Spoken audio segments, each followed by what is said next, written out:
Please welcome to the stage recording artist C.J. Parker for the singing of our national anthem.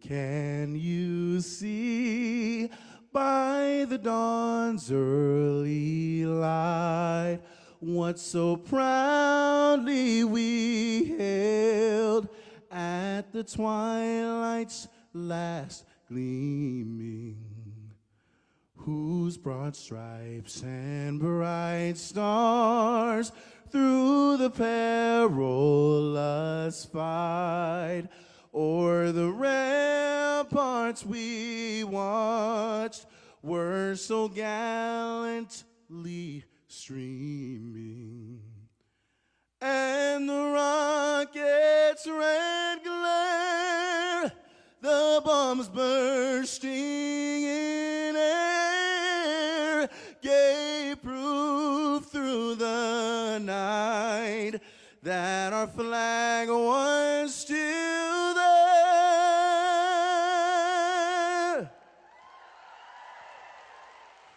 Oh, say does that star-spangled banner yet wave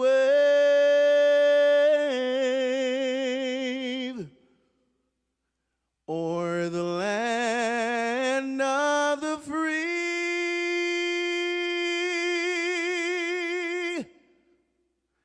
and the home of the brave.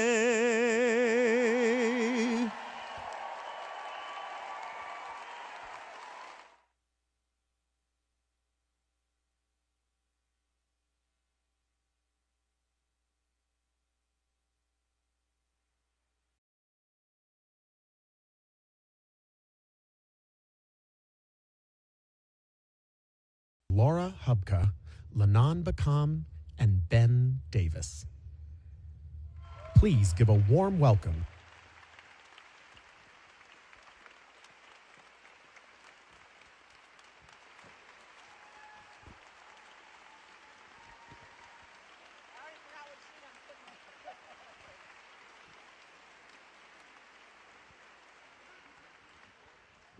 Okay, is this thing on? It is. Yeah. Hi, my name is Laura Hubka. I bet you can guess that. I'm here today to talk about DOGE and how it's affecting all of us. Particularly for me, it's healthcare. I work in a tiny little rural hospital in northeast Iowa, about 2.5 hours from here. And I'd say 50% of the money that we take in comes from Medicare and Medicaid. We are one of the only hospitals in the area that does OB care because Iowa is becoming an OBGYN desert, thanks to somebody that sits at the Capitol here. And a lot of our doctors are leaving. So these DOGE cuts are going to hurt not only just the people that live in Howard County, it's going to affect people in surrounding communities. Being the only hospital that does OB, there's a lot of people that come from all over the place. And a lot of those people and pregnant women are on Medicaid. So when you cut that to 50% or 20%, then you're affecting me too and my job. So when they just randomly cut that money out, that budget's sitting up there right now, when they start cutting that money, it hurts real people. And it hurts, Howard County has 560 veterans. They get veterans care as well. And a lot of them use the CARE program that maybe some of you here use. And that's going to cut our veterans care as well, because there isn't a place for veterans to go within an hour or 2 hours. And so when you cut that service for us, our veterans aren't going to have anywhere to go either. So I just want them to know that when you are cutting those services, you're affecting everyone. All across the United States, and every hospital and little rural health care, we're losing them all over the state of Iowa, and this is gonna really hurt us if they cut those services. So, go ahead.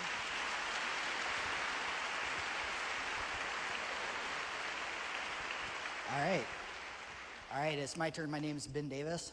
About 4 years ago, I retired from the Iowa Army National Guard, serving. I spent some time here in Cedar Rapids and did what was the next logical thing, looking for somebody to transition out of the military, and I bought a chocolate shop. I have some fans over here, all right.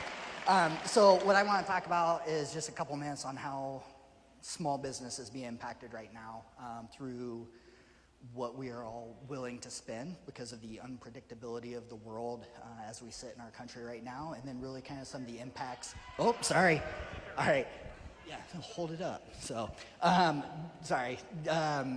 Just a little bit about the impacts of tariffs on small businesses and consumer confidence on small business. Am I doing right? All right, right there. Okay. Folks, he was an officer. That was the problem. Where's my enlisted at? Yeah. Here we go. All right, yeah, normally I just yell, so I'm not used to an audience quite this big.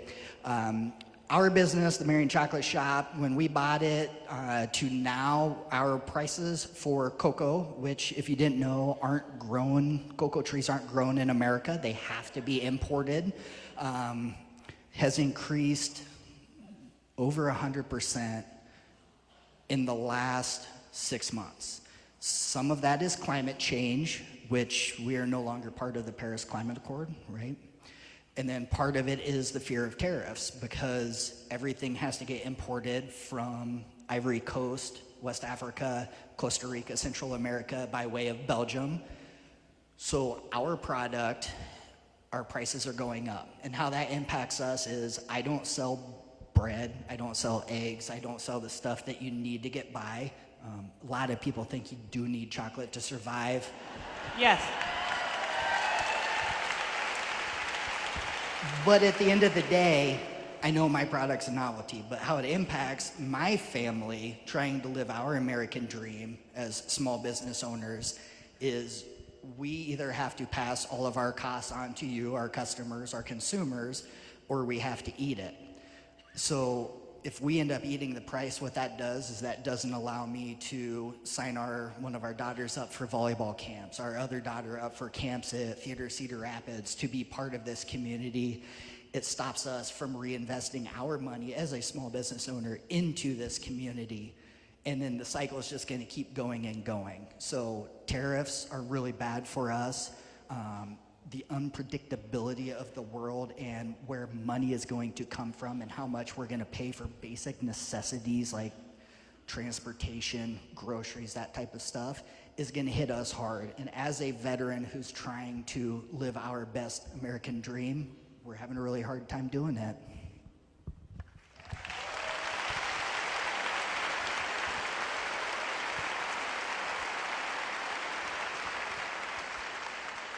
Hey folks, how you doing? Y'all know Pete's coming up pretty soon, right? Let's do that again. How you folks doing? That's more like it. My name is Lanon Bakam. I'm a rural Iowan born and raised down in Mount Pleasant, southeast Iowa. I'm also a veteran, served in the Iowa National Guard, enlisted. That's right. Deployed to Afghanistan in 2004. And had the incredible honor of serving at the USDA for 10 years with Secretary Tom Vilsack, someone you all know pretty well, don't you?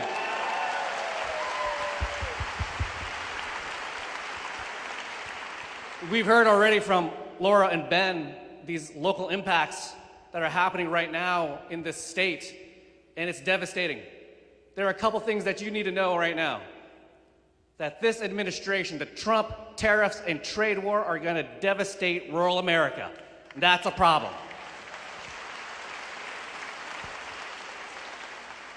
I don't know how many of y'all know this, but Iowa is the second largest export state for agricultural products in the country. Did y'all know that? It's a big deal. But not just ag exports here in this state, exports in general in Iowa are a major industry. $17 billion were exported in 2024. That supports over 115,000 jobs in this country. And guess what?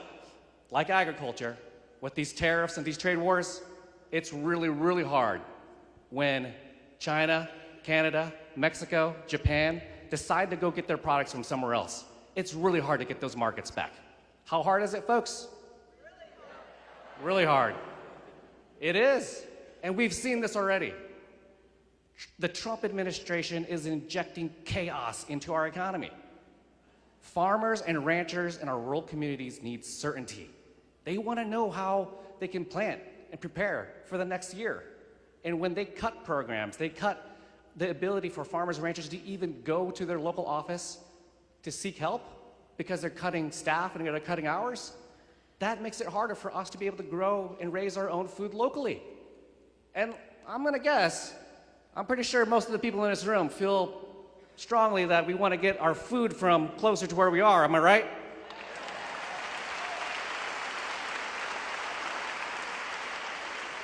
So we know the Trump trade and tariff war is going to just be devastating for this economy here in Iowa. But there's also local effects domestically. This administration literally cut 2 programs that literally last year spent tens of millions of dollars. As a matter of fact, 2025, they're expecting they would have spent $11.3 million through the Local Food for Schools program and the Local Food Purchasing Assistance program. That is a program that allows schools to be able to buy food locally and bring it to their kids so they have fresh fruits and vegetables available to them. These schools, which have their budgets already pinched, are use that program to make those budgets meet. The reality is this administration is making it harder for those schools to operate, making it harder for our rural communities to plan and prepare, and making it harder for our farmers and ranchers because they are not doing enough to support them. Is that what we want? No! I'd actually like to hear a little bit more from Laura if we can, because the healthcare piece of this is also really important in our state. Can you talk a little bit about the veterans that you may see coming in and the support that they need and receive from your facility? Sure. So, like I said, our hospital is a small rural hospital, but we bring in a lot of services, MRI, PET scans, we do ultrasound, we do a lot of things that some of our local other rural hospitals don't do. So a lot of people travel an hour or so to get to our hospital. And like I said, we're one of the only hospitals in the area that still does OB care. We do diagnostic mammograms. The hospitals around me don't. They refer them to us. So cutting the services to us, it has a major impact on our economy as well. Because if I lose my job, I'm going to have to move somewhere else, and so will the other employees, 500 maybe, of people that live and work around that hospital will have to leave as well, and their spouses that work in the factories or the farms nearby. So they're cutting somewhere upwards of 80,000 veterans, I've heard, from veterans health care. People out there, I'm sure there's a lot of veterans here that can say how long it took them to get an appointment or how long it's still taking them to get an appointment. Imagine what they're going to do when there's 80,000 less people there. People answering phones, people seeing doctors, people seeing nurses and other clinic things with nurses, injections, things that they need for just their general everyday health care. That's going to make it next to impossible for a lot of our veterans that have a hard time even getting out the door. They have to take a van with several other veterans and drive down for 2 hours and sit there and wait for everybody that's in that van, maybe 5 people, to get through all of their appointments and then come back home. So it's nice for our little hospital to provide that care so they don't have to drive somewhere else. So I can't believe every day. I try not to watch the news. I try not to listen to what's going on because I'm so incredibly mad. And I'm thinking about listening to that beautiful song sung, and it brought tears to my eyes because I think of how much our patriotism has been stolen from us, right? I want the flag back, and I want my patriotism back. And go ahead. So to give you a very real example of exactly what you're talking about, I'm a service-wounded or service-connected disabled veteran. I get all of my care through the VA system. As I went through the system, one of the things I got diagnosed with as part of the PACT Act was sleep apnea. I have junk in my lungs from driving through so many burn pits when I was in Iraq and Afghanistan, diagnosed with something that is dangerous to my health. 9 months from the time the VA said, hey, this is what's causing you to snore real bad at night, this is what's making you so tired. 9 months of somebody saying, hey, this is what the problem is, to the time that I actually got it. And that was a couple years ago, before we started looking at cutting 86,000 people from the VA healthcare, providers from the VA healthcare system. It's only gonna get worse, and it's gonna be people like us and everybody that's sitting out here that I see a lot of veteran hats on, a lot of people that are impacted by this. It's just going to be longer and longer as we suffer from what we've done for our country, as our country isn't giving it back to us. Our current administration is not showing us the appreciation that we fought for.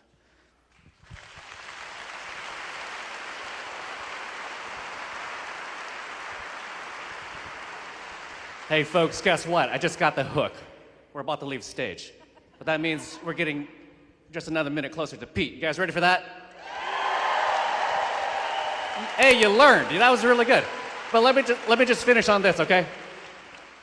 What we've heard today are just some really incredibly compelling stories from both Laura and Ben. And what's happening in our ag industry as well. Can I just get a show of hands here?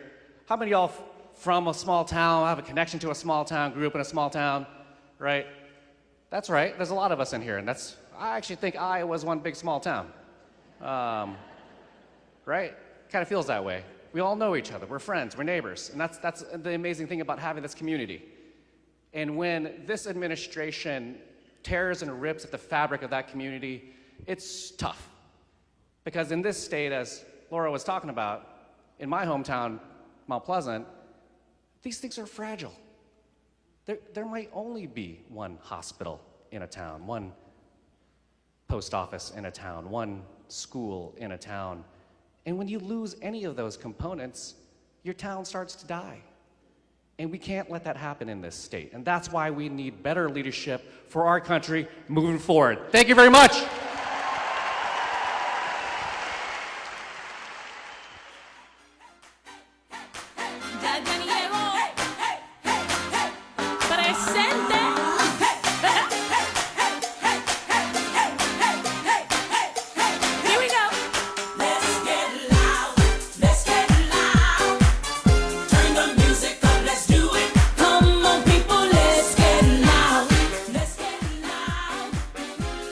Music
please give a warm welcome to the chairman of VoteVets Action Fund, retired Major General Paul Eaton.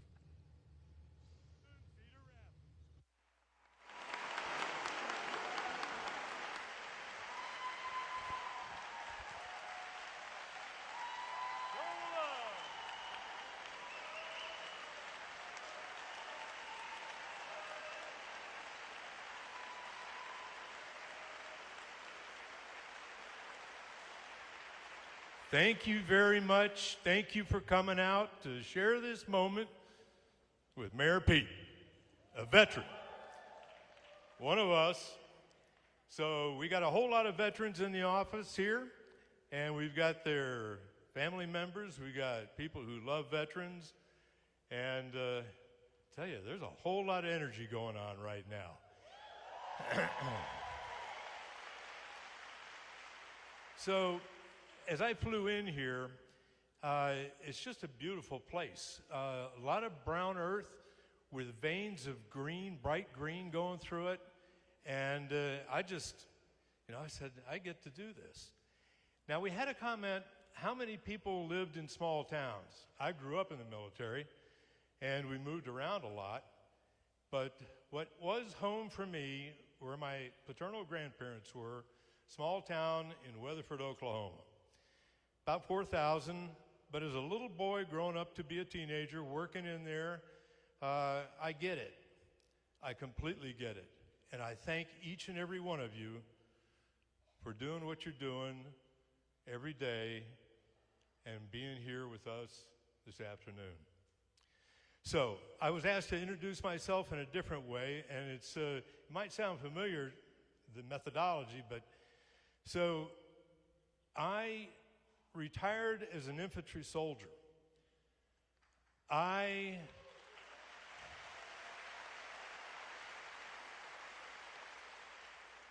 am husband to a soldier.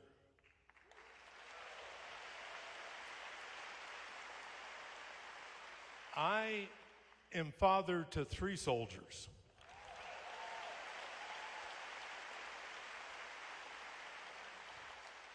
Two non-commissioned officers and 1 officer. Dinner table conversations are very interesting. I am son to a fighter pilot who was killed during the Vietnam War, and I am son-in-law to a career Marine with 2 wars under his belt.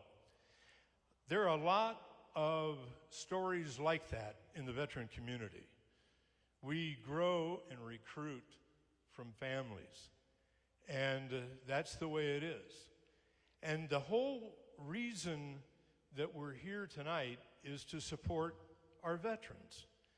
And the Vote Vets outfit, and I get to be chairman, I'm the guy with gray hair, but I'm surrounded by some of the smartest, brightest, most wonderful young men and women you can imagine. We're not big, but we punch way above our weight. And tonight, you just made us look like absolute wonderful folks. Thank you very much.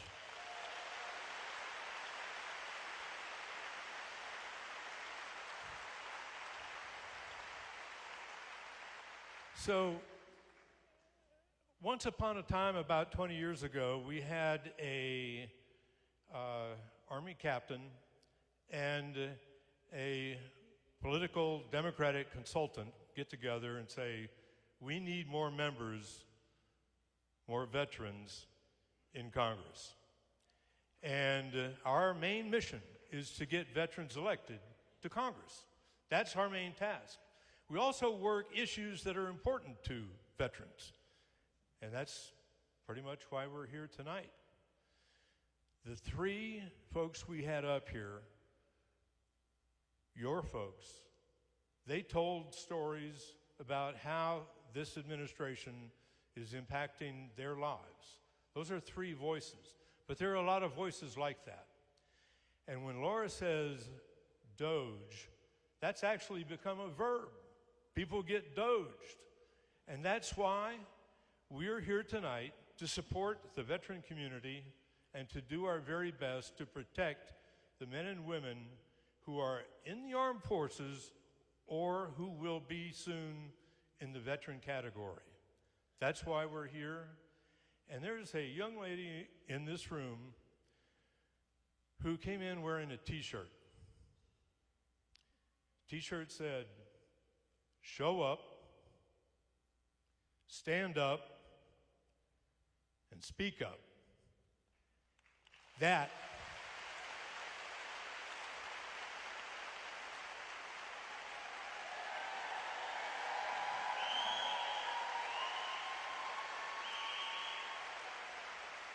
thank you, my dear. That pretty much says why we're here. So, now, the only thing between Mayor Pete and you is me, and I'm going to be off here in just a couple of seconds. I'm not going to read you his biography. I am going to tell you a couple of things about him that I know, that I've watched over the years. He was the youngest mayor at the age of 29 of any city with more than 100,000 people. That's when everybody started to call him Mayor Pete. And he was called away in the middle of being a mayor to go to Afghanistan as a naval intelligence officer. And when you're an infantryman, you really do love your intelligence officers because it just ups your game and gives you a chance.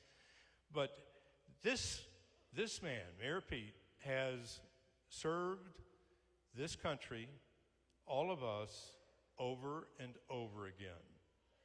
And his performance as a cabinet officer, as the Secretary of Transportation, was nothing less than brilliant.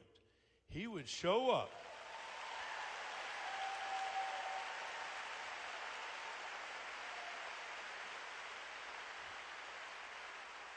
He would show up with that magnificent smile, and everybody just kind of felt a little bit more relaxed that somebody who knew what he was doing was going to help out.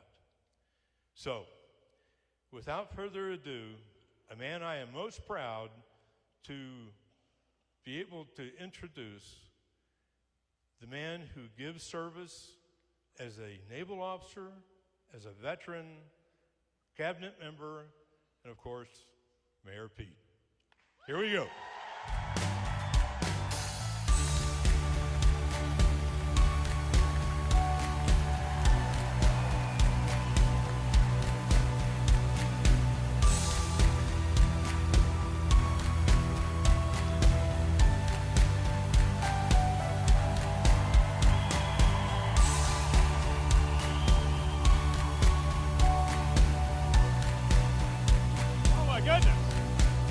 Thank you.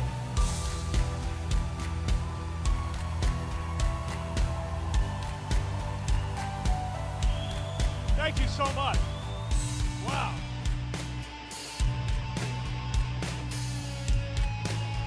Thank you. Gosh. Don't I feel welcome here? Thank you so much.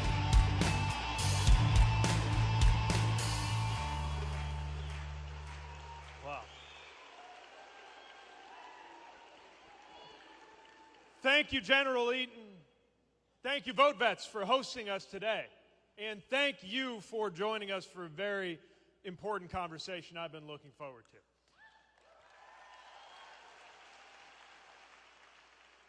to. To the many people here who wore the uniform of this nation, thank you for your service.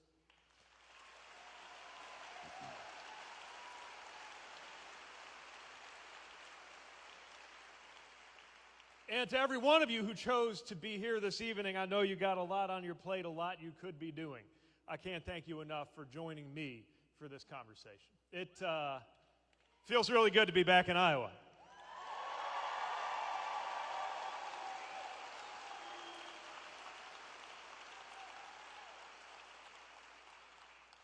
Anyone can come to Iowa just before an election's coming up. I wanted to make sure I had a chance to talk with the people I got to know 5 or 6 years ago and people I'm seeing for the very first time.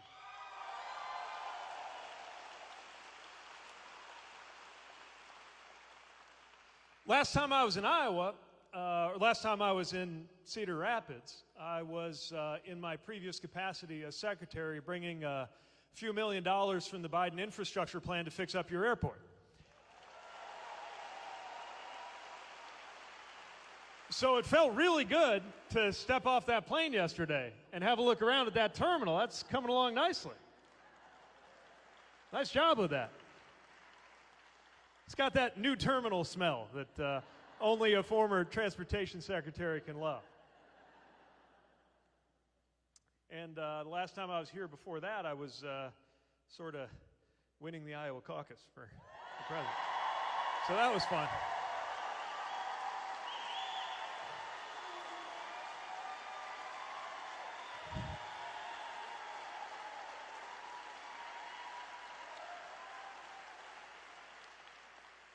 So thanks for that, too.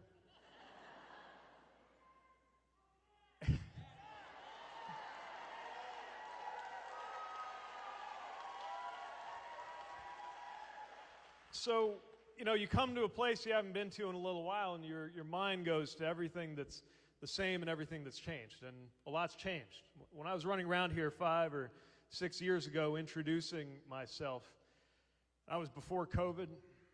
It was before ChatGPT. It was before Chasten and I became parents to an incredible son and daughter, Gus and Penelope, our twins who came into our lives and changed everything.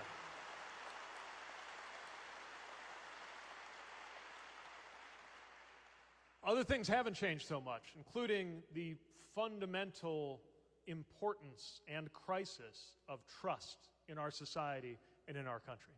I believe it's never been more important. 5 years ago, I wrote a whole book about trust, and I think it's even more important now than it was then.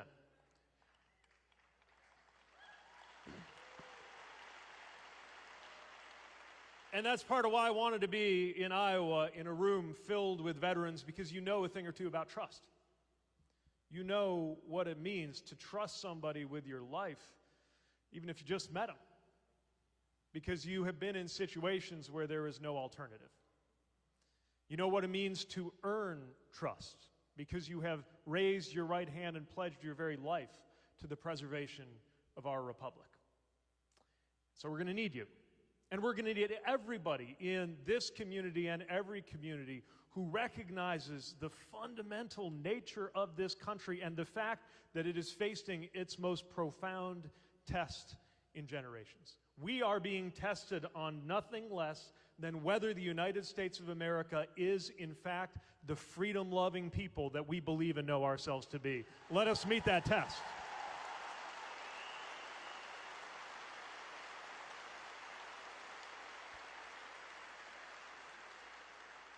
Let me be clear, that is not an academic concern. It's one that comes into our everyday lives. Because if this is a country where the government, the head of the government, or very wealthy men who advise and or instruct the head of our government with no accountability,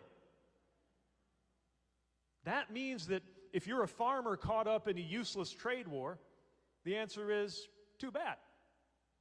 If you're a small business owner who doesn't even know what you can order or what you're going to be charging, the answer is we don't really have to answer to you.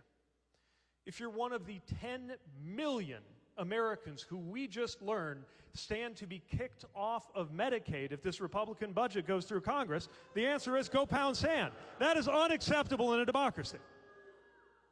So this is an immediate concern, not a theoretical one. But I wouldn't be here if I didn't believe that America will meet that test and show itself to be that freedom-loving people and stand up, not just for some lofty principle, but most importantly, as every veteran knows how to do, stand up for each other, which is what I saw every day I came to Iowa.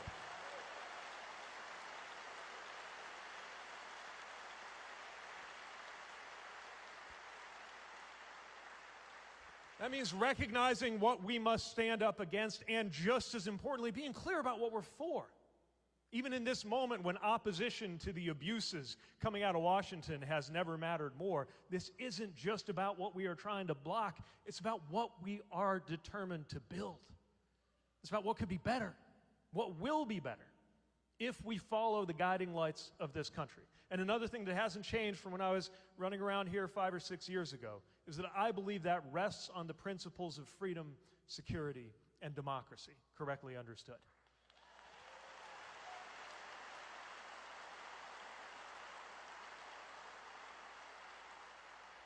And yeah, freedom means freedom from overbearing government, something we should be able to join hands, progressives, conservatives, libertarians, at a moment when the President of the United States thinks he can send you to another country or shut down the broadcast license of a TV station if he doesn't like what it has to say. That is not freedom.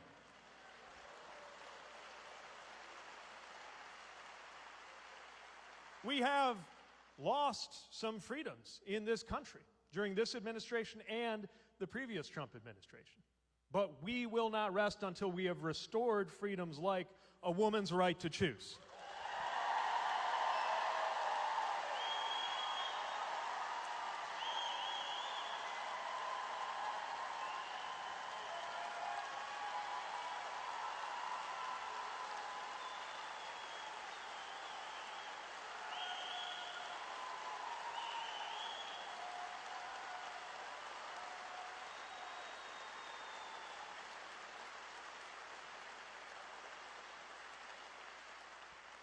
We have grown less secure as a country. There is no doubt about it. If the leader of the United States of America, the most powerful member of the human species, is considering taking a $400 million jumbo jet as a gift from a foreign government, that makes us less secure.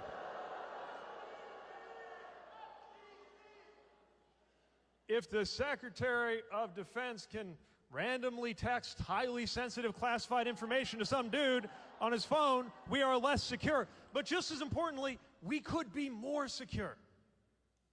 I mean, that's just the bare minimum. We could do so much better. We could be more secure in the face of 21st century threats, from what AI represents to what climate change is doing to us. And we will be more secure if we're the kind of country where, just to take one example, if you wear the uniform and you're ready to put your life on the line for this country, we will honor and respect your service based on your performance, not your gender identity. Let alone try to kick you out over it. We will be more secure when we honor those who serve, no matter who they are or who they love or how they identify.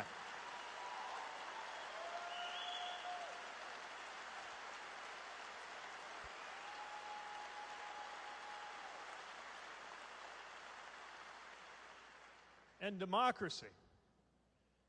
We know what it means to be a better democracy or to have democracy slip through our fingers. We've never been a perfect democracy, but democracy is the most important thing about our country, and our country is the most important democracy in the world. We got to lean into that. So I wouldn't be here if I didn't believe that we could live up to that. That at the end of the day, the vast majority of people in this country understand that what makes America America is that the American people bow to no king.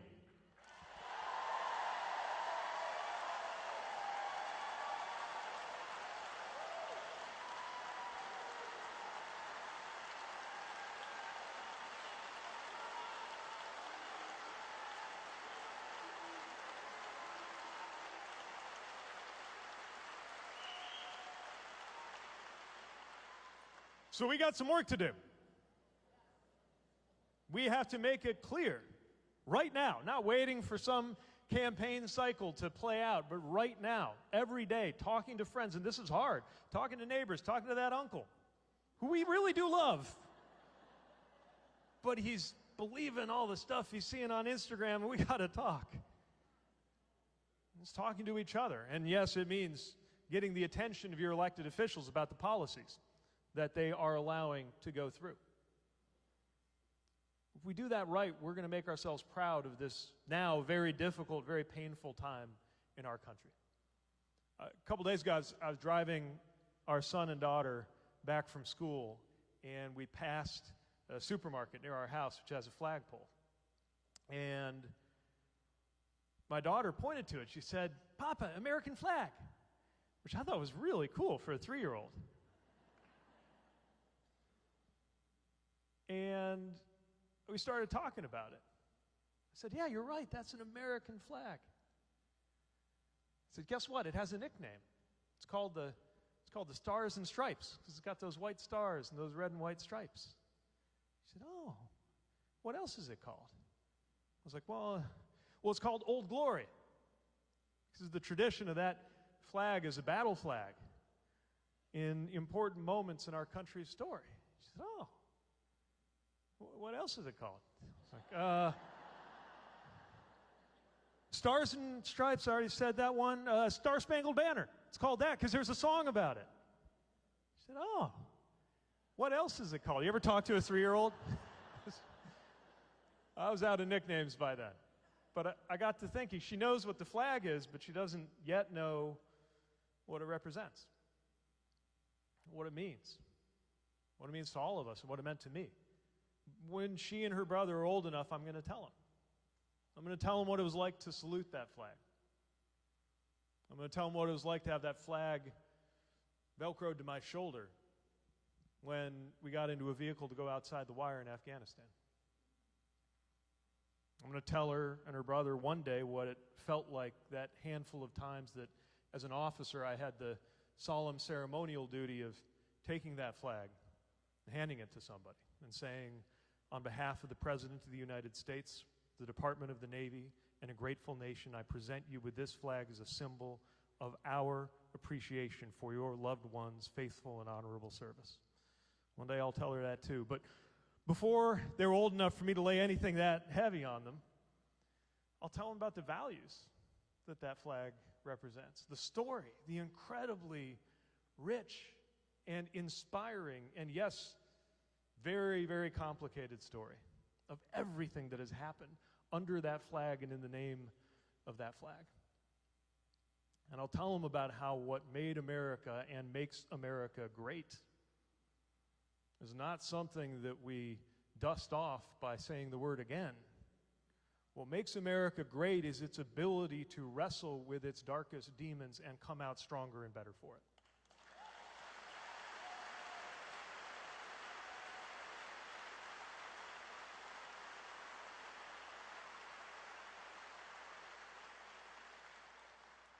But that doesn't just happen.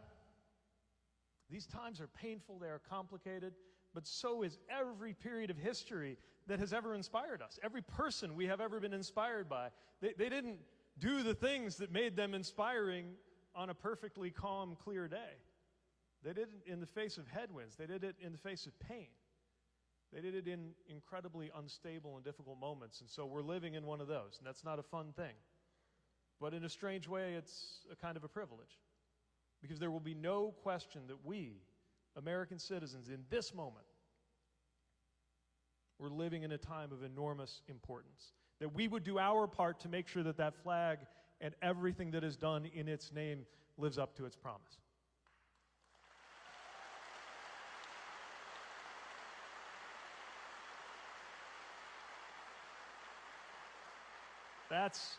That's the job of every soldier, sailor, airman, and Marine, but it's also the job of every citizen.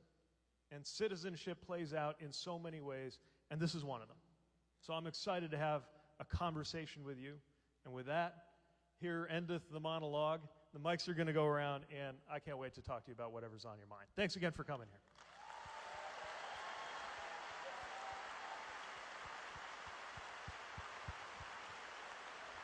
So, you got something to say or something to ask, put your hand up, and when I call on you, please say a word, your name, and where you're from, and right here in front of me. I'm going to start with you, sir. Right here, sir. Hi. Oh, here, I'll hold it for you. Okay. My name's Mike Woods. I'm a veteran, and I work for the VA. I live in Mount Vernon. And as we discussed this morning, scheduling our veterans, our fellow veterans, for care in a timely fashion is very hard, even right now. But with the proposed cuts that are going to be released, I assume next month, it's going to make it almost impossible. What can be done to stop this or mitigate the outcome. First of all, thank you for serving and for turning around in civilian capacity to continue serving those who serve. As you know, the services that the VA provides, they aren't a gift or a favor. They're America's way of keeping a promise to those who kept their promise to serve. And least we could do is make sure that it is actually possible to avail yourself of those services without, you shared earlier, it takes months to get things scheduled, and you live that. And as we know, the demand is rising. And by the way, one of the reasons the demand is rising is a very good thing, which is the PACT Act, that says that for those who were exposed to burn pits, that you're going to be presumptively covered. It's a big workload for the VA to take on, but it's the right thing to do. I got to tell you, in my entire time in the cabinet, there's only one time that I was actually brought to tears in a White House ceremony, and it was the day that I got to be there when the president signed the PACT Act and extended that care to so many people who deserved it. As you know,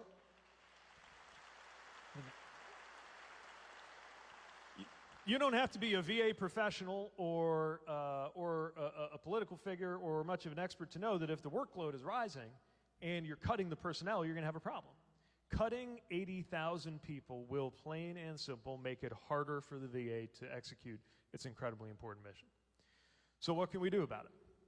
Well, to me, the most important thing right now is to apply pressure to anybody who's in a position to deal with it. And here enter the United States Congress. Now, right now, we may not be seeing a huge amount of courage from the president's allies in the United States Congress.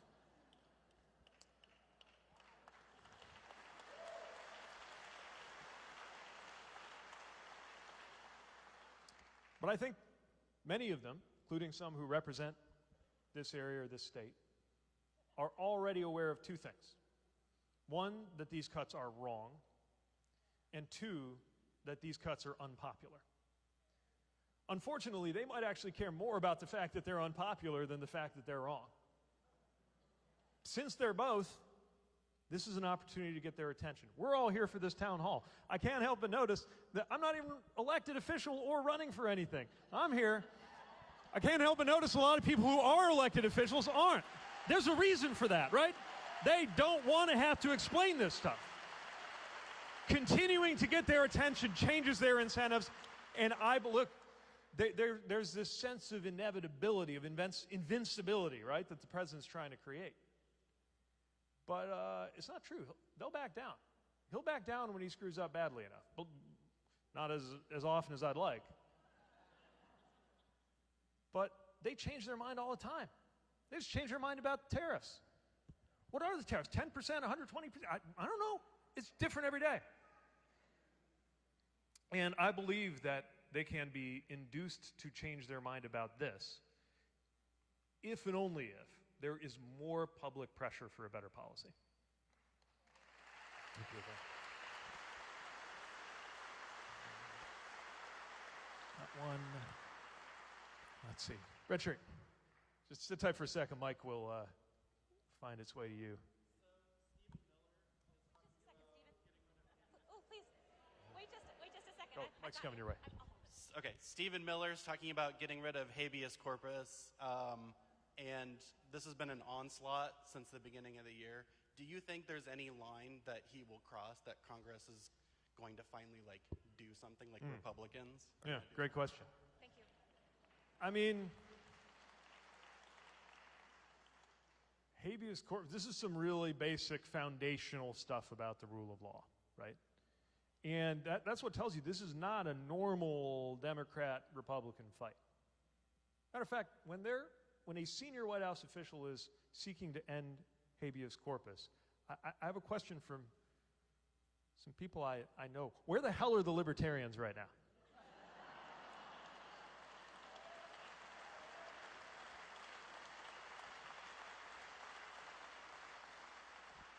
I got libertarian or conservative friends who are against the Clean Air Act.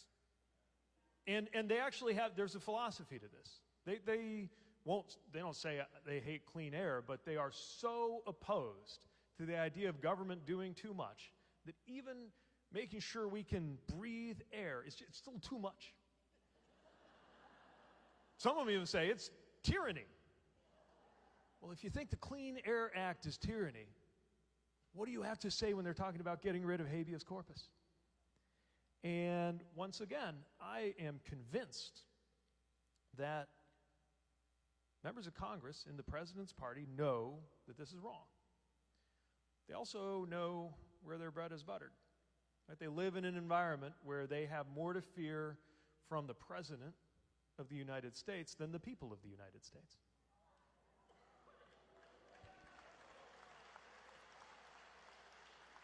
You could watch them do this math in their heads. I believe the most important thing is to change the math, to change the incentive, to make them more worried about how they're going to face their own constituents.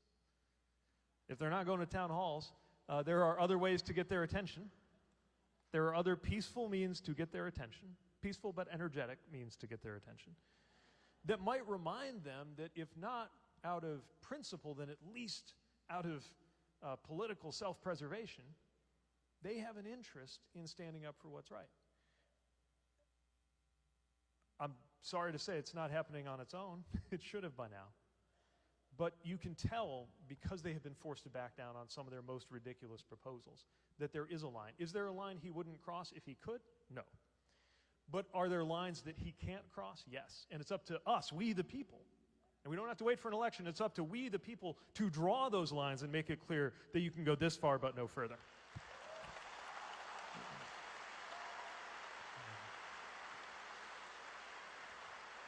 Purple shirt, yeah. Hi, I'm Dorothy Army. I live in Brooklyn. Thank you. So you touched on this earlier about not voting against something, but what are we voting for? Yeah. There's too many Democrats, and there's a handful of them that are fighting for us, but there's none of them that are saying, this is what we're fighting for you, and then following through when they're in office.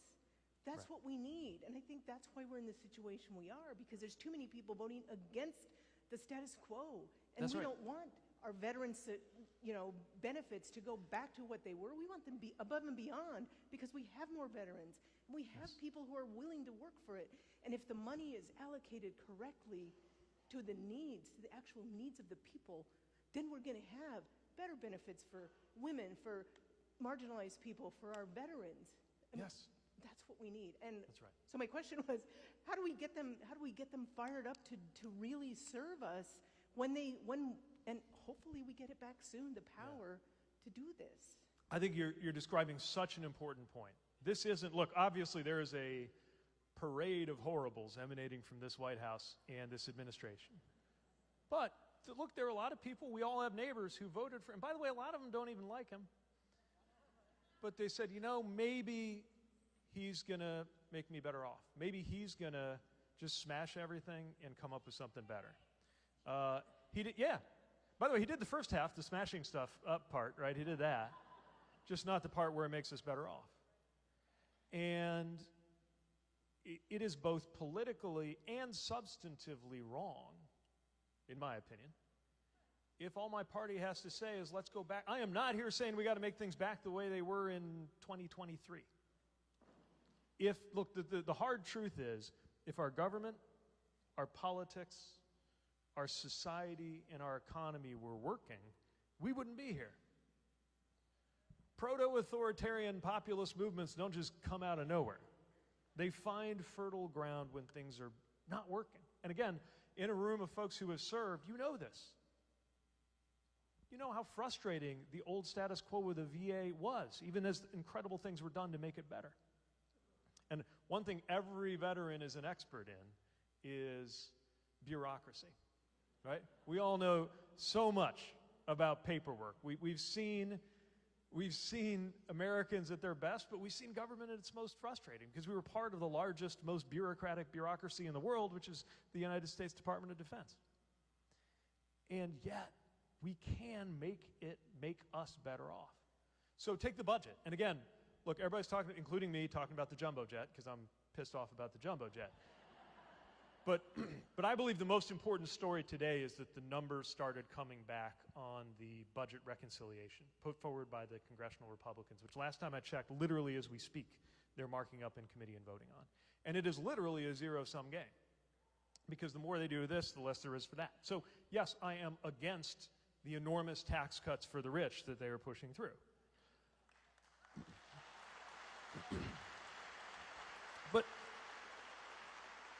But part of why we're against that is we're for taking those dollars and using them to make sure that nobody in this country, no child in this country goes without health insurance. To make sure that no child in this country goes hungry. We heard earlier about that USDA program that my friend and colleague Secretary Vilsack had to help make sure that more food goes directly from farms to people who need it. I'm for that. We could do that, and we could do better. And look, we got to come up with some new answers. And I'm talking about my party too. The post-World War II order, international and domestic, is gone. Or at least it will be by the time these guys are done with it. And the truth is, it's been a while since it was really keeping up with the realities of the 21st century. We need to be presenting answers in accordance with our values on how to make sure government can actually get stuff done, actually work, be more user-friendly, deliver. And that means some tough conversations on our own side about how we get in our own way sometimes with government. But as somebody who worked for years to deliver transportation projects, I know there's things we could do to make that happen faster and better. And it means being ready for some of these things coming our way. I think even now we are underreacting to stuff like artificial intelligence. Or as President Trump's Secretary of Education calls it, A1. I don't know if you saw this.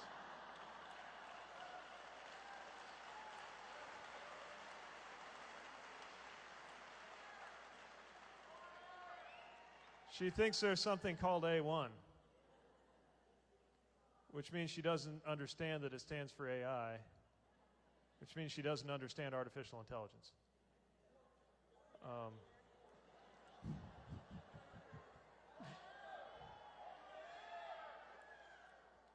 But for all the problems that technology can create, it can actually create a future where we're working less hours and have more money in our pocket. That's something we're for.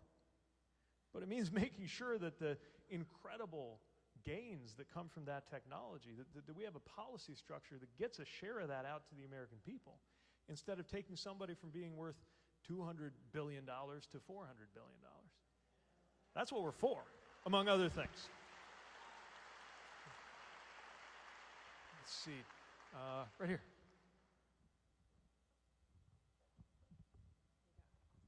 Okay, Tim Nash, Iowa Army National Guard, still serving. Thank you. So when I have a lot of conservative friends, especially since I'm still serving, talk with a lot of conservatives and kind of talk about what's going on with the Trump administration. And one thing that I hear is, yeah, we don't know what's going on with him. Nobody really wants to admit that he's just doing a horrible job. But a lot of people then say, God, but the Dems are just horrible right now. Nobody trusts them, and they're just in the toilet. So, and you wrote, I haven't read your book yet. It's in my Audible library, Trust.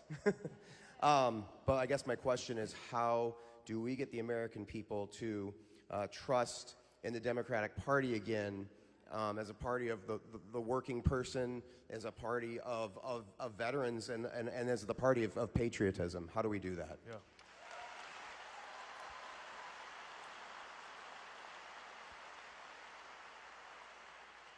Well, you're right. I mean, look, I take comfort in the fact that the president is unpopular. But a fact, by the way, that you might not know, not feel if you believe some of the coverage on the internet. The president's unpopular, but that doesn't mean my side wins. Democrats do not have the best brand around here or in a lot of places. And there's a lot of reasons for that, some fair, some unfair. I think the most important thing is that we connect everything we believe, everything we say, everything we do to everyday life. I'm convinced that the only reason we have politics, the only reason politics is worth being involved in, is because of how every decision that happens in a big white building in Washington, D.C. finds its way into our everyday lives. And nobody knows that better than people who have been sent into war on the orders of people who sit in those big white buildings. But we've got to show that we're about that and not about what seem like these incredibly abstract things. We've got to meet people where they are. We've got to have a different message. Look, you know, I considered it important to make clear some things that were going right in the economy, for example. But there were a lot of things that weren't this last time around. And if somebody's upset, anybody who's ever been married knows, if someone you love is upset and your response is, you shouldn't be upset, you should be happy, actually. Anybody ever try that? How'd that go over? Right? That does not meet people where they are. People are upset for a reason, and we got to have that dialogue. And that's the other thing, it was right there in your question. You said talking to conservatives, which weirdly, some people on my side have trouble doing. You know, look, we're in an environment where more and more of our information gets fed to us in ways that are pre-sorted. So all I see, I take out my phone and all I see is, here's this person I already agree with saying something that I agree with. Here's this person I already disagree with looking foolish. And here's this other person I don't like doing something I don't like, right? And that's all we get, because that's the rage bait, clickbait phenomenon. We have to find ways to cut across that. And there are several. One is appearing in conservative spaces, my unexpected specialty of going on Fox News an awful lot.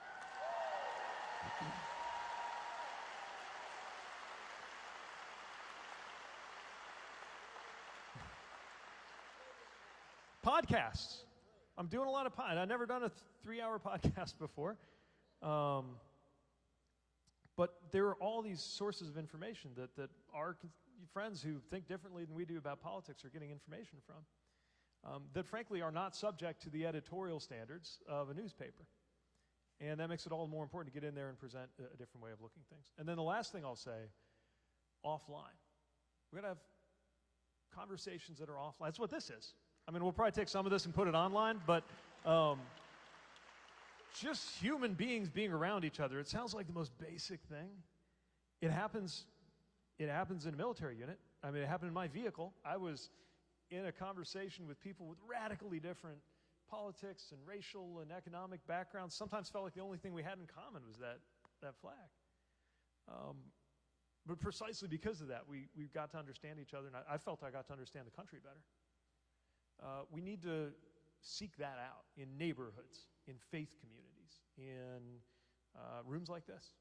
And it's one of the things I'm determined to do in the months and years ahead. Thank you. Let's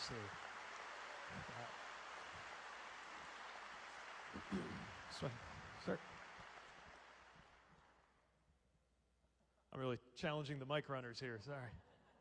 They're speedy, though.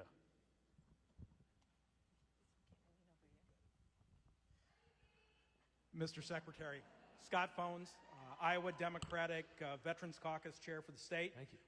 And an Air Force veteran.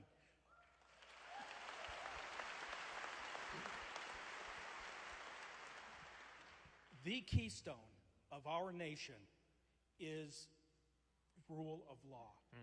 And every one of us in here understands that implicitly we follow the law. We may not like it, but we're going to follow it, unless it's Highway 13 in the afternoon when you're driving home.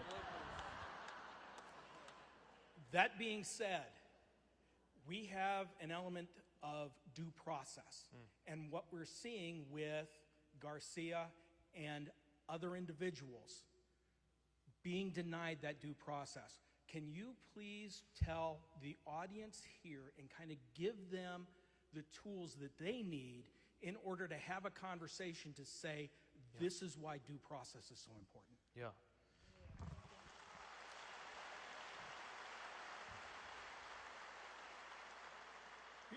I guess the way I would think about it is that our most important rights and freedoms are safe if and only if they apply across the board.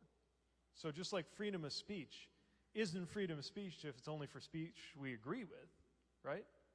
It's why, because Voltaire said, I detest what you have to say, but I will defend to the death your right to say it, right? It is precisely with disagreeable speech that we prove that we really mean it when we say freedom of speech. Same thing with the rule of law. You know, they're saying like, oh, well, this guy, you know, he's a criminal.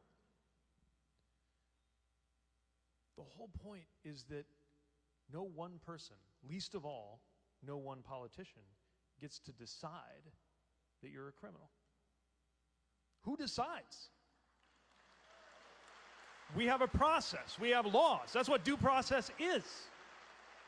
You're not a criminal because the head of the government of the country you live in says you're a criminal. Then, if that is the way it works, we are not a nation of laws. The whole Constitution points to a way of making sure that we give people that due process, that we count on that due process. And it can involve, for those who are involved in law enforcement and the judicial system here, it involves probable cause and a jury of your peers. I didn't go to law school. I'm not a lawyer. You shouldn't have to be to know that due process is afforded to everybody, because it is through that due process that our society can make decisions, including challenging decisions about what happens to you if you are in fact held to be in violation of the law. As, ironically, happened to the president himself when he went through probable cause, due process, judge, jury, all that. He got due process.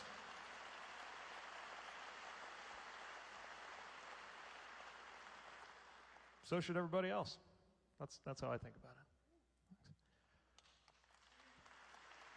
All right, we're getting some votes for, sir.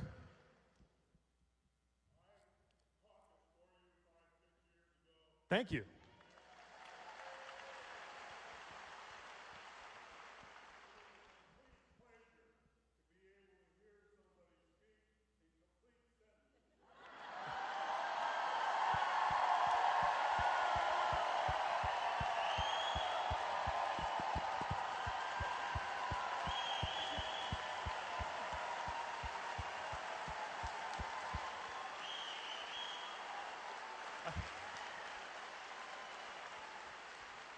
I do my best. They gave me a mic, but I don't think I even have it turned on. My question, my name is Ken, and I'm a retired teacher. Thank you. Thank you for that service. Right now, there is a case that's going before the Supreme Court out of Oklahoma that is dealing with what amounts to the separation of state and church. It also goes to one of the other questions about where the tax money is being spent. And this is a case where the tax money could be spent on church schools. I pay $1,000 quarterly estimates. I pay more taxes than Jeff Bezos does. I don't mind paying taxes, but I would like to have it spent where it needs to be spent.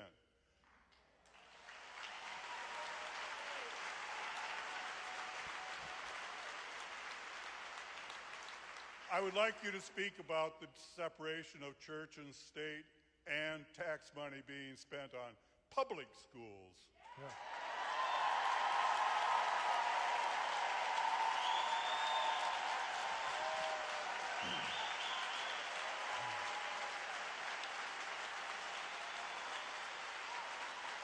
Amen. Look, the separation of church and state is a foundational principle of our republic.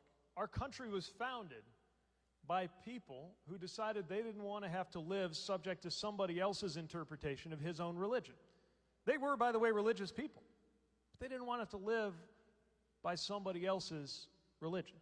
And they did not seek to impose theirs through the mechanisms and the machinery of government on anybody else. It's a foundational principle, and it is absolutely being tested in our schools. A public school is, speaking of democracy, subject to the decisions of a school board that you get to vote people onto or off of. It's part of a democratic process, as should be everything that we pay for with our taxpayer dollars. And I say that as somebody who appreciates religious education. I benefited from religious education. I went to St. Joseph's High School, the Catholic high school in South Bend, Indiana. I got a great education there, but my family never expected for 1 minute that our neighbor on Marquette Avenue would have to pay for it.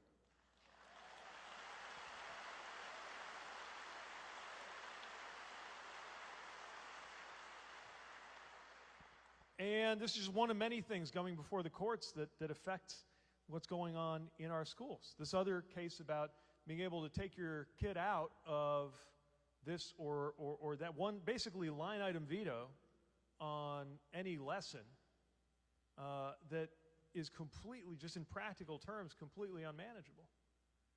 I mean, the idea that a teacher is supposed to keep a roster for every student and only include a different combination of students in every paragraph of every textbook is, again, against the basic idea that we hold our school systems accountable to a school board that we elect, but then their job is to hire people who can be trusted to run those schools in accordance with community values.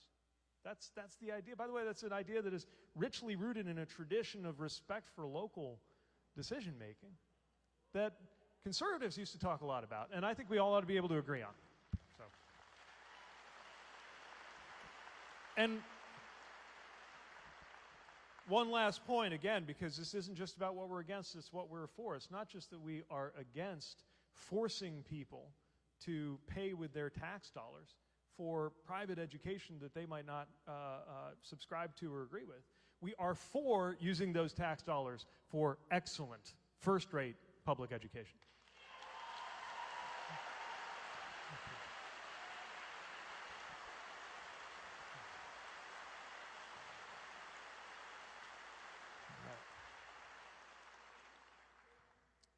Right here.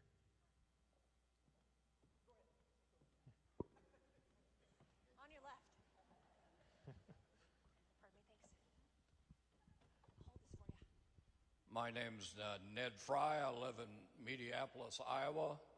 I'm a retired command sergeant major with 33 years of service.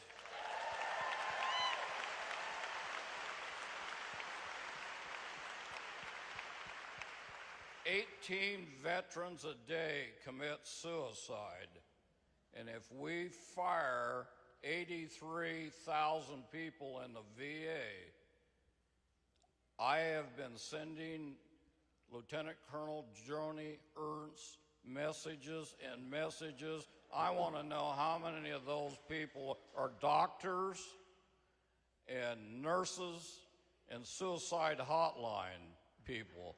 And I got one other thing to say. At least I know what the Declaration of Independence is, and it's not a love letter.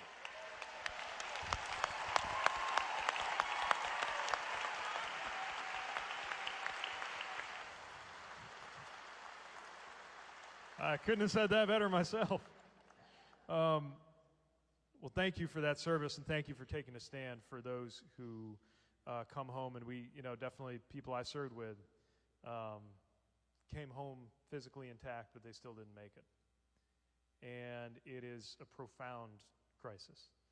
And the good news is our country is gradually doing a much better job, generally and with respect to veterans, of recognizing culturally the importance of mental health, understanding that mental health ought to be something we deal with and be able to talk about. That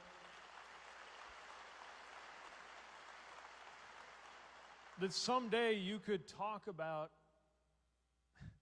having a experience with depression or bipolar disorder the same way that you can talk about getting ready to have a knee replaced. We, as a country, are not there yet, but we've come a long way. And yet at the very moment when the VA is staffing up and gearing up to better reflect that, they're cutting people. I met with someone at the VA earlier today who was explaining how part of what they've done is when there was a vacancy, like a physician moves on, they're getting ready to hire another one, they eliminate it. And that way they can say it's fully staffed, but they've just reduced the number of people who can serve our veterans. They made cuts that impacted the Veterans Crisis Line. Why in the world would the Trump administration cut a literal lifeline for America's veterans? Thank you. Folks up front, yeah.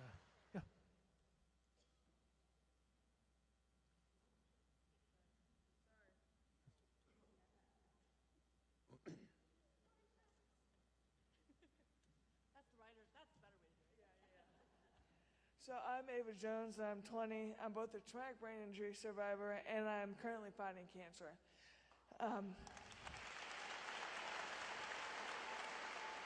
The type of cancer I have, Hodgkin lymphoma, is very well researched and has saved my life. The research has saved the chemo, has saved my life. What are the impacts of slashing research funding in educational institutions, and what can be done about it for people that do not have as great of a cancer that I have, or as lucky as I am for the type of cancer I have? Well, first of all, thank you for sharing that with us.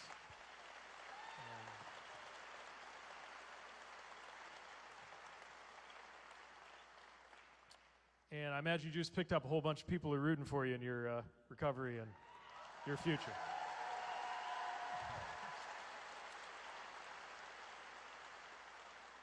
And thank you for reminding us that research also is not just some abstract ideal, although it's a worthy ideal to build up the knowledge of this nation in service of a better future, but it's an extremely practical thing. So many of the most important developments that we rely on, from cancer treatments to the internet itself, came about because the American taxpayer, through entities from DARPA to the National Institutes of Health, funded that kind of research that saved lives, that is saving lives.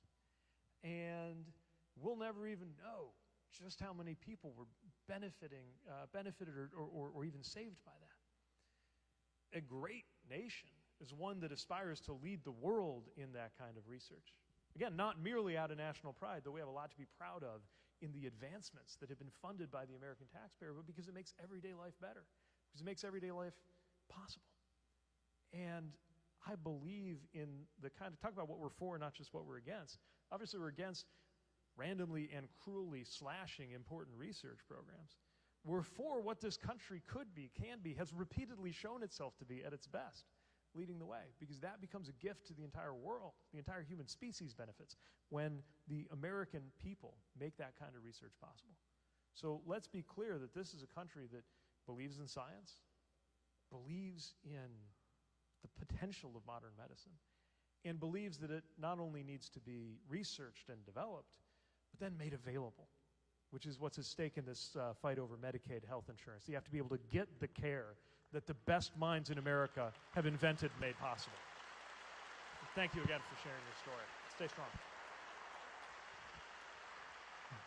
Front center.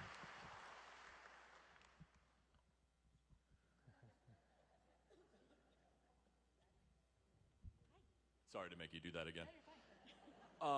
There is a bill that the Republicans are currently putting out there that I don't think is getting enough kind of publication when it comes to everybody, and that's the SAVE Act.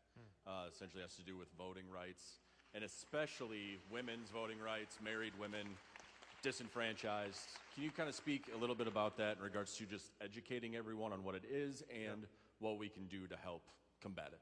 Yeah, thank you.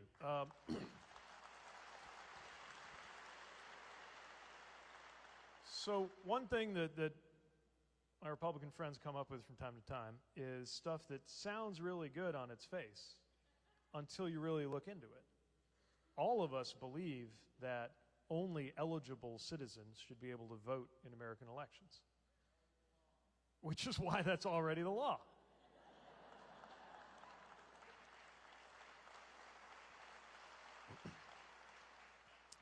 And what's extremely troubling about many of these proposals that have been put through either at the state level or federally is that in the name of election integrity, they actually reduce the integrity of our elections. And what I mean by that is that, and by the way, there's tons of research that's been done. People have been, it's incredibly rare, but people have been prosecuted for fraudulently voting, as they should be, because you can't do that, you shouldn't do that. what we found is that the rate of that happening is in the neighborhood of 1 in a billion votes. And these measures, on the other hand, can prevent thousands and thousands of eligible, qualified American citizens from exercising that democratic right. The truth is, as with a lot of things in our society and our government, there are certain things that we ought to make it easier to do with integrity. It ought to be easier to build a bridge. It ought to be easier to file your taxes. And it ought to be easier for an eligible, qualified citizen to exercise their fundamental right to vote.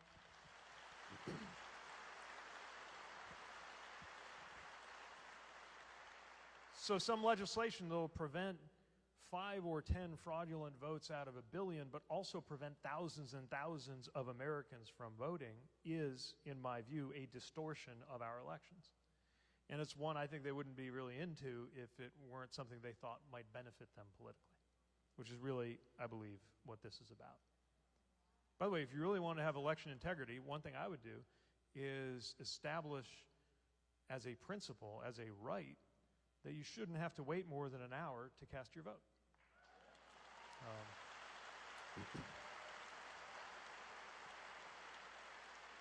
Because if you want to ask what has pushed an election this way or that way, what has skewed it to be different from what it would have been if everybody expressed their opinion, the number of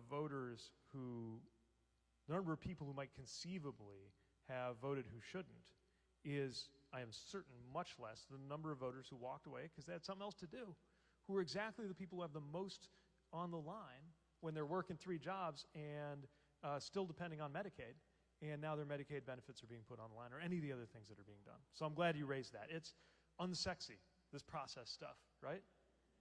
It's unsexy, but it's incredibly important. Because at the end, it's the process that makes our republic what it is. If we don't have that, we're just another country out there, which I'm afraid is what the president thinks we are.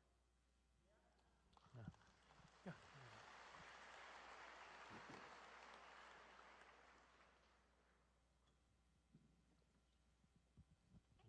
Hi, Pete. My name is Blake. I'm originally from Los Angeles, but now attending the University of Iowa. Been a supporter of yours since 2020. First, I wanted to say it was my first time in Iowa when I first got to tour the school, and Iowans are some of the most amazing people I've ever met. Right? You guys are, it's a family here. It's beautiful. I wanted to ask you about the Democrats' response to this. I know we talked about this a little bit earlier, but it feels to me there's an idea like this isn't normal. But that's it. It's just talked about. I remember my friends here can tell you about how frustrated I was during Trump's address to Congress and how Democrats brought signs. And that felt like that was it. And it felt like there wasn't much pushback. And it feels like to me that Democrats are not really fighting back, or at least publicly. And I wanted to specifically note on Iowa being the first state to disenfranchise trans people, which is something I feel like the Democrats have kind of forgotten about, not focused on. I was hoping you could talk a little bit about that. Yeah.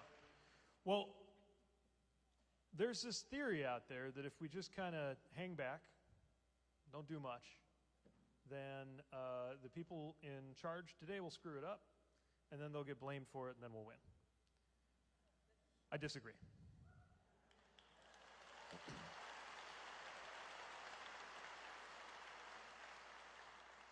First of all, while I agree that they will screw it up, I disagree that we should let them. And I also disagree that they will be blamed for it.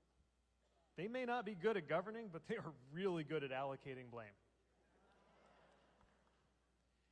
And while I think we do need to revisit some of the things that we have had to say policy-wise that haven't kept up with the times as a party, that doesn't mean ever throwing vulnerable people under the bus.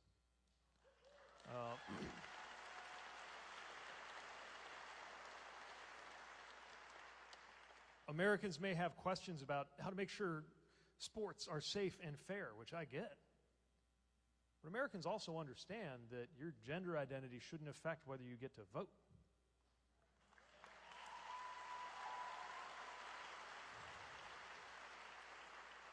And Americans understand that if you are, for example, a soldier who is doing a good job, who is getting good ratings from your commander, who is contributing to the readiness of this mission, who is ready to put your life on the line, and who happens to be transgender, you ought to be honored and not kicked out of the military.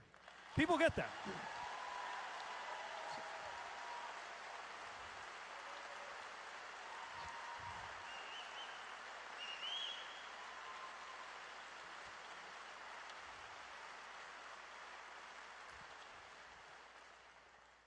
And I also think deep down, I have to believe that most Americans get that whatever group happens to be disfavored at the moment, it's always somebody,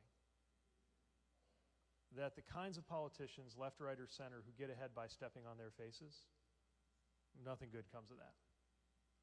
So we got to be strong in our values and strong in our opposition and equally strong in what it is we are proposing to do next, which I think is the part that seems to come hardest to us right now. I see this whole debate in my party. It's all about, well, it's all about him. It's all about how much to accommodate him or how to oppose him. And I get it. It's very much something that consumes our attention. But we need to be a little more in touch with our first principles and what we would do if he never got into politics. What would we be doing if we were in charge? That's what people need to know. And through that, then our opposition makes a little more sense. And we should not be afraid to oppose ferociously all of the abuses that are coming from these folks in charge right now. Thanks for coming. There. Yep.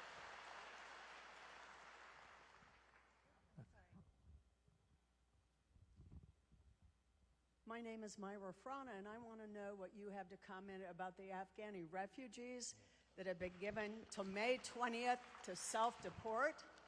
They protected our military. They stood shoulder to shoulder.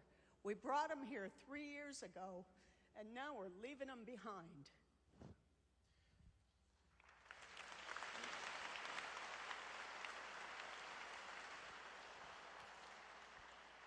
Yeah, these Afghans, they put their lives and their families' lives on the line to stand with us. They live in villages and places where they could be killed just for being suspected of having cooperated or sometimes talked to an American. And a lot of us who were deployed, we couldn't have done our jobs without them. And by the way, they're just incredible people. We had a couple translators and Afghan folks we worked with at great risk to their lives who were, so we started this fantasy football league. I'm not a huge football follower, but you get bored out there sometimes, you pick up new hobbies and habits. It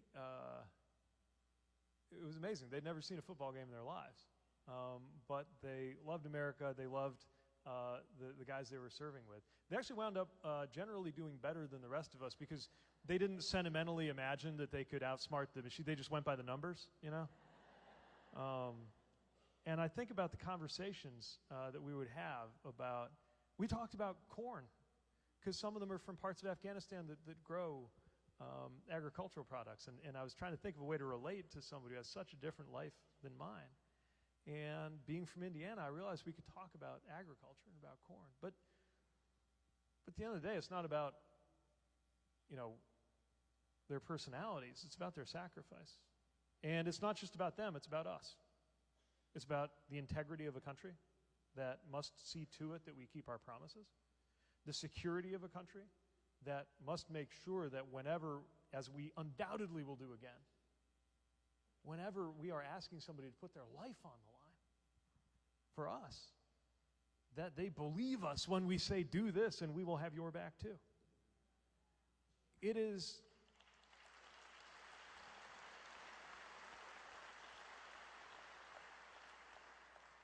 a security imperative, it is a moral imperative, and it is just plain the right thing to do, to take care of these refugees. And the idea that you just kick them out, not to mention so many others. And by the way, the level of vetting that these people go through to come here, the level of process that goes into that. The church I belong to in Michigan was involved in resettling some of these folks who, by the way, they're really smart and really talented and really have a lot of grit, tend to do very well when they get set up here. They work hard, and they contribute. They're not looking for favors. They're looking to contribute, just as they did over there, putting their lives on the line to help America as we were in their country. America is poorer and worse off without them. And again, these vetted individuals from not just Afghanistan, but a lot of countries are being turned away. We can do better than that. And we need to.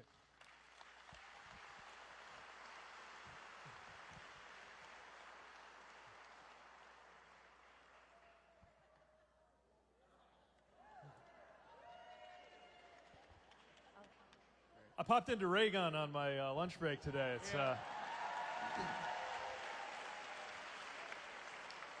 they still got it. Hi, I'm Bryce. I'm 19. One of my biggest goals in life a few years down the road is to have kids. And I feel like the way things are going now, I feel a lot of people my age are scared to have kids and bring them into the world, especially with like rewriting history in the classes and like mandating Bibles in public school and all the other things that we could sit here and name. So my question is, what can we do to make the future of the next generations to come safer?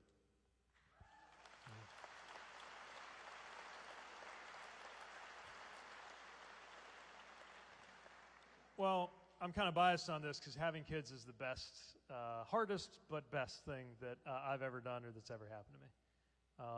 And I went through a big part of my early adulthood not sure if that was something that was even possible. Because when I came of age, getting married wasn't even an option, let alone getting married and having kids. And we went through a whole, like a lot of adoptive parents, we went through a whole roller coaster of fits and starts and heartbreak. And one day got the call, and next day we were holding him in our arms. And it's the most incredible thing.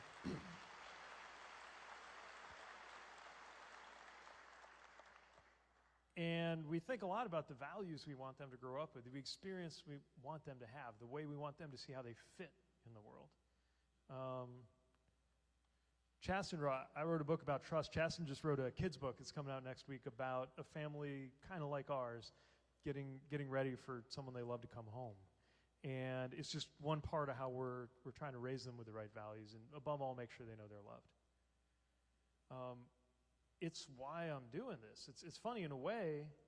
Part of what I think I'm going to tell them when I'm telling them about the flag, like I said earlier, is that even though I didn't know it yet and even though they didn't exist yet, they were part of the reason I did all that. And I think that's what each of us who participates in society and in civic life and in politics and perhaps in the military is really doing it for. It's for who comes next. And we also have to do this with some perspective. I know it can feel like a complicated or even bleak time, but our country's been through some stuff. We could be maybe a little bit too precious about things like political violence and unlawful behavior by those in charge.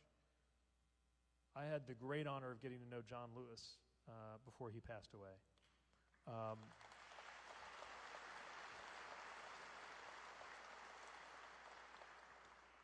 I wonder sometimes what he would think of this moment. But what I know is that when we talk, if you talk about this moment, it would not come as novel to him that there's a side of America that's capable of political violence and illegal behavior by people in positions of power. That has happened. And what is best about America is that we've actually been able to face that down as a country. Not perfectly and not always, but more often than not. And I wouldn't be here if I didn't believe that we're not just going to save our values in this country, but that the future can actually be better than the present, that it has to be. I really believe that.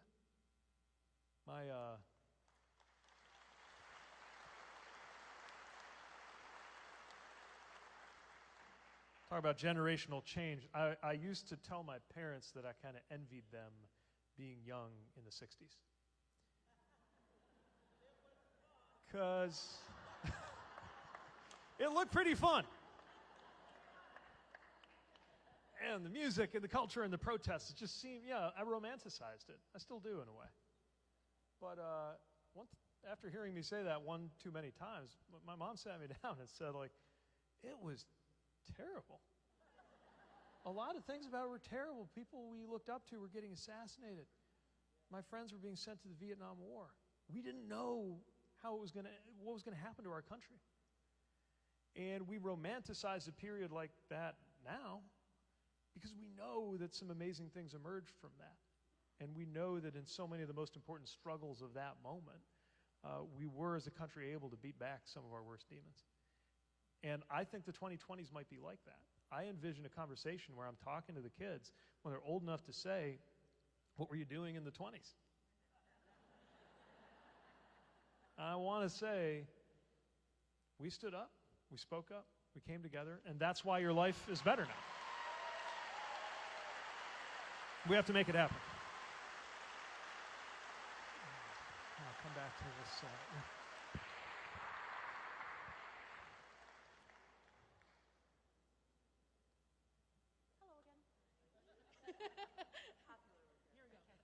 Hi, my name is Mary Pat Hansen. I'm a retired teacher. Thank you. I always consider the Democrat Party the party of inclusivity, right? Yeah. We cover and stand for a lot of marginalized groups, underserved groups. But I think we're missing a group. My best job I ever had is as a mom. And so I have a 21-year-old son. And there's this group of white young men between 18 and 25 who we are not reaching, right? And my son totally understands his white privilege. So kudos to you two young men that are here today. Thank you. Yeah. So my thought is to tell people who have nephews, grandsons, sons, how do we draw that group in? Because their frontal lobes are not developed yet. We all know that, right? And so some of the Trumpism stuff, they think is cool or funny. So how do we get that group of young men to feel like they belong to the Democratic Party? Because I feel like that's one of the groups that we do not reach out to enough. Yeah. Well,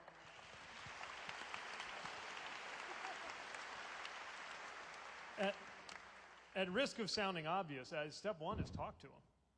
And those conversations need to happen. A lot of them are online. A lot of these, I taught a day a week. I was at the University of Chicago this spring. And I'd always do a show of hands with the students and ask them where they got their information. And this won't be a revelation to younger folks who are here. I asked them what percentage of, how many of them, I always started with television, because that's how I'm used to getting my news. How many of you get your news by watching a television? You real? Okay. You might be the first person I've met. Do you actually watch television on a television? And all your friends are saying that's really weird. It's like retro. It's going to be like vinyl. So watching television to this generation is like vinyl. Mr. Secretary, thank you very much. We have time for one more question. Okay. Well, then, just to finish the thought, and then I'll take one more. Thank you, General. They really keep you squared away, these Army types. We got to be talking to folks where they are. That's why I'm going on these podcasts. A 3-hour podcast was not on my bingo card until a few weeks ago. Going to be doing more of those, but also, again, speak to how everyday life is going to be different. If it just looks like a show or a game, then you go with whoever's cooler, whoever looks like they have more swagger sometimes. And that's something that happens when you reduce politics to a kind of a death match, wrestling death match. That's what it's become. We do better than that. But we have to have that conversation and have something to offer besides just these guys are no good, even though these guys are no good. Yes? No pressure. The last question.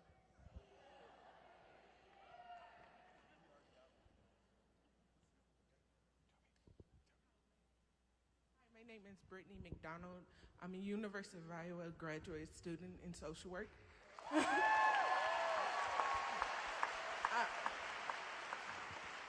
That's just one of my identities. I'm also a mother of a child with disabilities.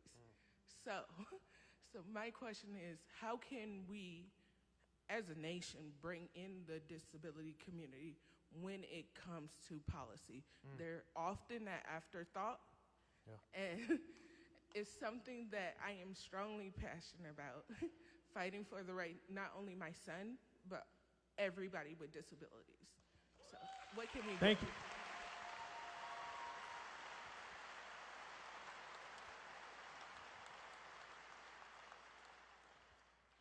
Well, thank you for standing up for your son. And look, this is another example of a test of who we are as a country. I had a great, just a week or two ago, caught up on the phone with a great leader in disability policy and a great Iowan, Tom Harkin, who I worked with a lot.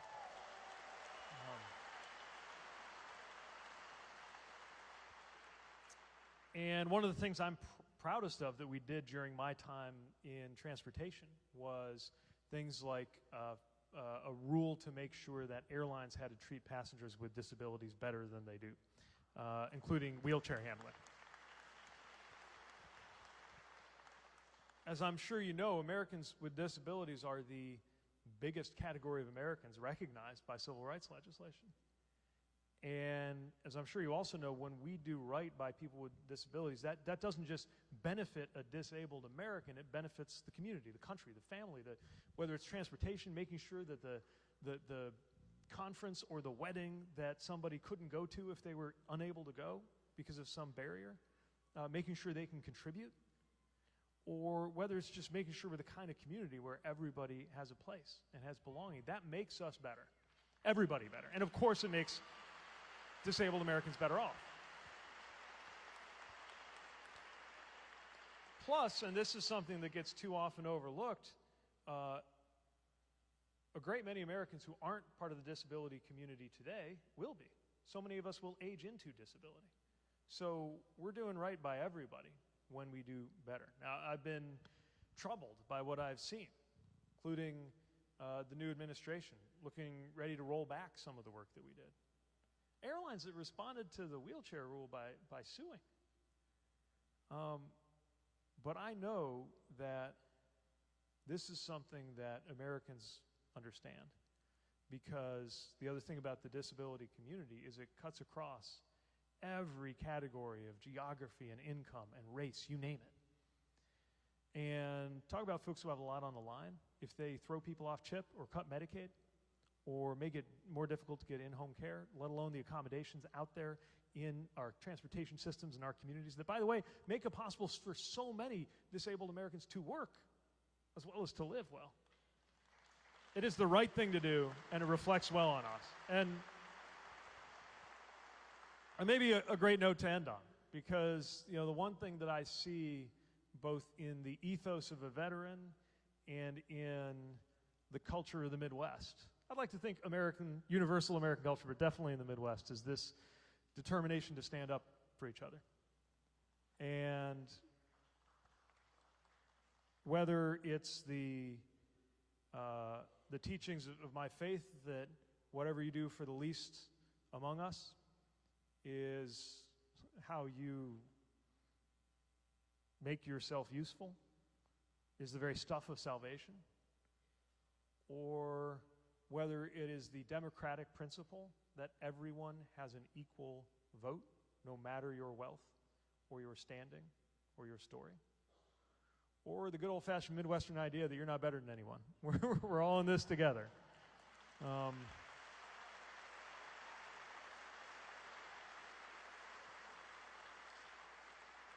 That's what I think we are about, and I wouldn't be here with you if I didn't believe that we can live up to that in our time, and one day, through the work that we do, not just election stuff and campaign stuff, but in this very moment, at this very town hall, and the very conversations that we're all going to have as we leave here, including with that challenging uncle, that we will put ourselves in a position to look back on the 2020s with pride rather than regret. So thank you for being part of that. Thank you for the warm welcome back to Iowa. And we'll meet again. Thanks very much.